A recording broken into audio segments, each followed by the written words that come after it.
முழுக்க தேர்தல் தமிழ்நாட்டை பொறுத்தளவு உங்களோட பார்வை என்ன? தமிழ்நாட்டில் அநேகமாக எல்லாரும் ஒத்துக்குவாங்க, திமுக கூட்டணி ஒரு பெருவாரியான வெற்றியை பெறும் அப்படிங்கிறதுல எந்த சந்தேகமும் இருக்க முடியாது. சரி, பொதுவாக எல்லாரும் சொல்ல மாதிரி 2வது இடத்துக்கான போட்டி கடுமையா இருக்கலாம், நடந்துட்டு இருக்கலாம். அது இன்னொன்று, நம்ம கோயம்புத்தூர் வேற உட்காந்துருக்கோம், ஒரு கடுமையான சமூக வலைத்தளங்கள்ல நடந்த பிரச்சாரத்தை நம்ம சந்திச்சோம். நம்ம இந்த முறை நீங்க சொன்னல எனக்கு ஒரு 2 விஷயம்.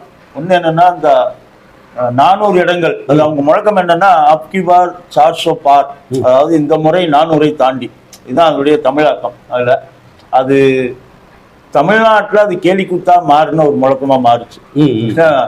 அழைத்து செல்லப்பட்டவர்கள்லாம் கூட்டங்களுக்கு யாரும் பெரிய பாஜக ஊழியர்களாக இருந்து அவ்வளவு கூட்டம்லாம் கூடல.